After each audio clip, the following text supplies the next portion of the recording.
नमस्कार विद्यार्थियों, संत एक्विनास के बारे में हम अध्ययन कर रहे थे।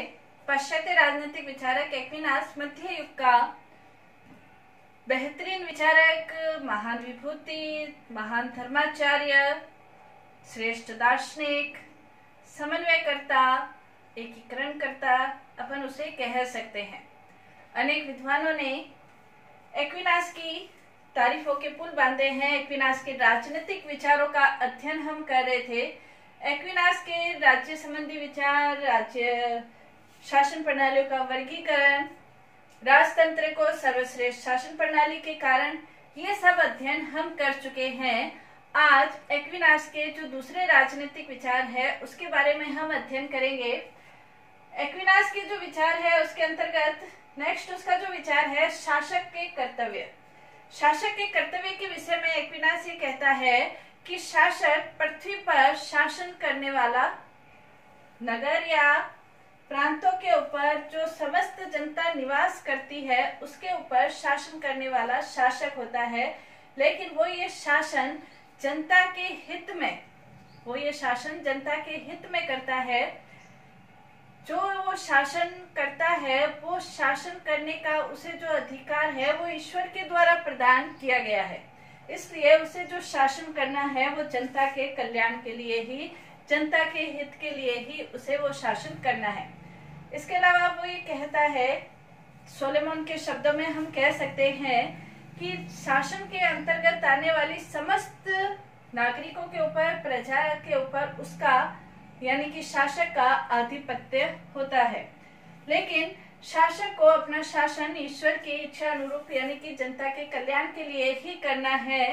वो शासन को ईश्वर की अमानत के रूप में उसका प्रयोग करता है, और अमानत के रूप में प्रयोग करने का मतलब यही है कि वो शासन निरंकुशता पूर्वक या अपनी इच्छा के अनुसार या अत्याचार के रूप में शासन नहीं करेगा, बल्कि उसके शासन का उद्देश्य लोगों का कल्याण या लोगों का हित है। तो ये शासक के कर्तव्य एक्विनास ने बताए हैं। नेक्स्ट है सरकार के कार्य।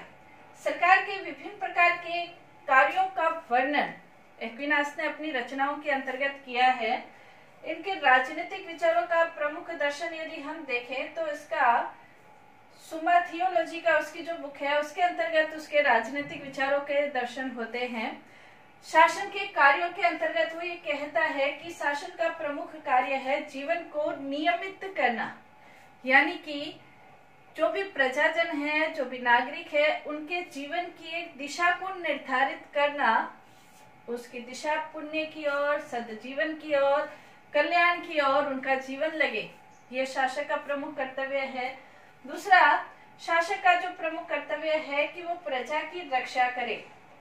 प्रजा की रक्षा, यदि बाह्य आक्रमण हो जाते हैं तो उससे प्रजा की रक्षा करना शासक का कर्तव्य है। इसके अलावा नगर पथ, राज्यों के पथ, राजपथ, इनकी सुरक्षा करना भी राजा का कर्तव्य है। राजपथ की सुरक्षा के अंतर्गत जैसे चोर है, डाकू है, लुटेरे हैं, वो प्रजाजन को किसी भी प्रकार से नुकसान नहीं पहुंचाए, उनकी सुरक्षा करना, ये भी राजा का कर्तव्य है, राजा का कार्य है। इसके अलावा उस जमाने में भी एक्विनास ने ये लिखा था कि राज्य की जनसंख्या के ऊपर नियंत्रण रखना, ये भी राजा का कार्य है।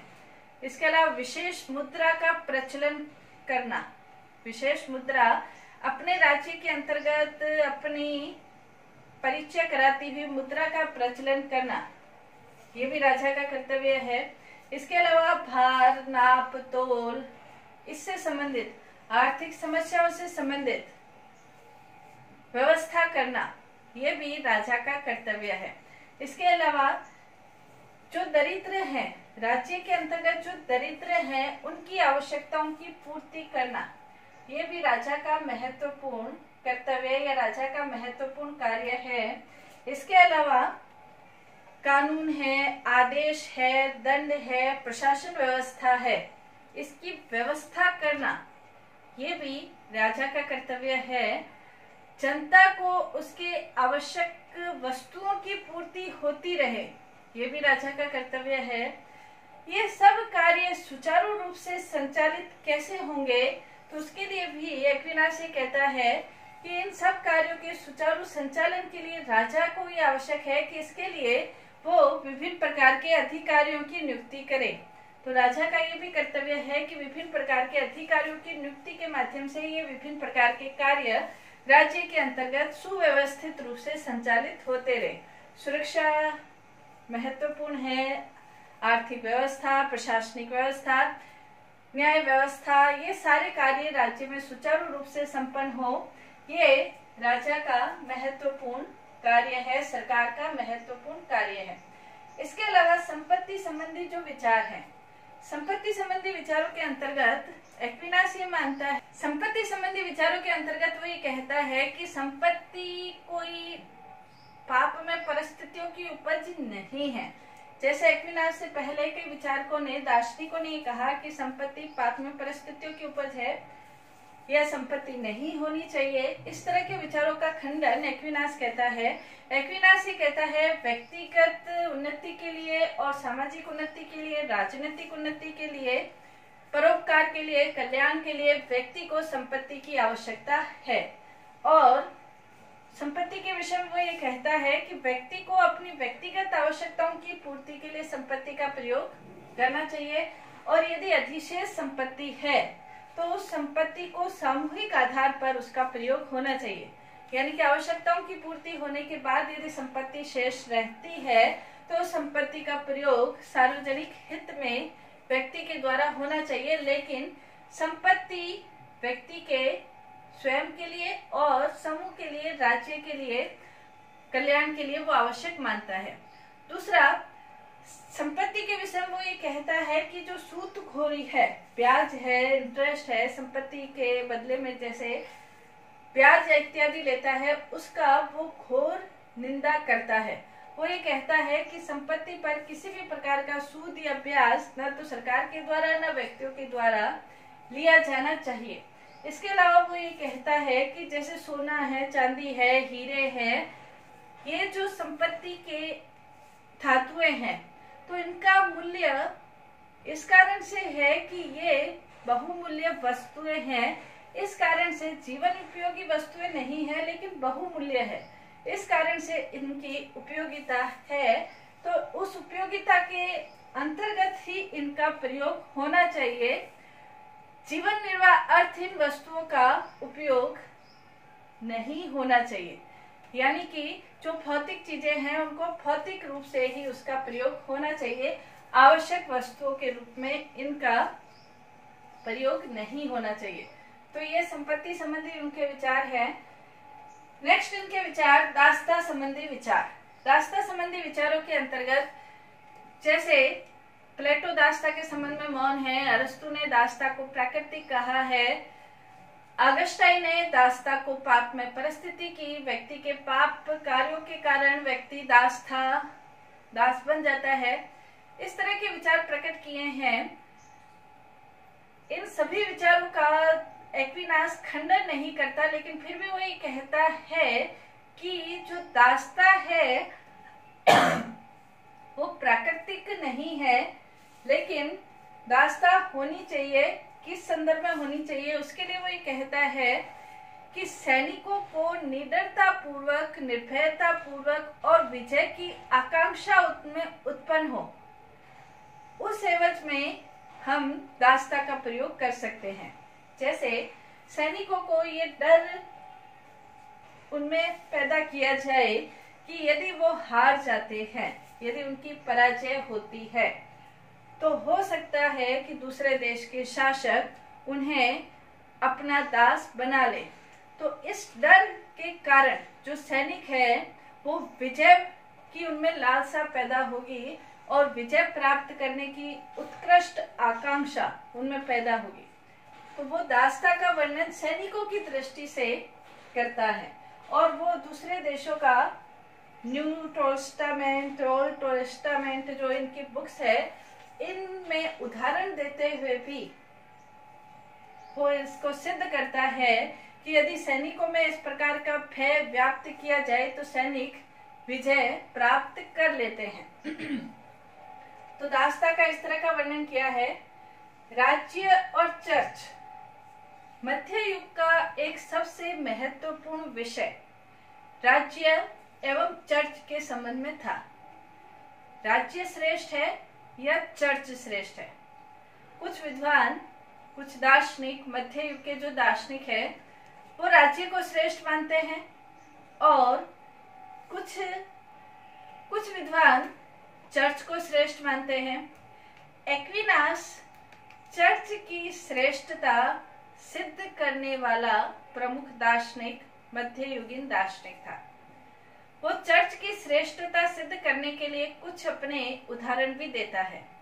वो ये कहता है कि राज्य का उद्देश्य इहलौकिक यानी कि भौतिक जीवन का कल्याण करना है, जबकि चर्च का उद्देश्य है वो पारलौकिक जीवन का कल्याण करने वाला है।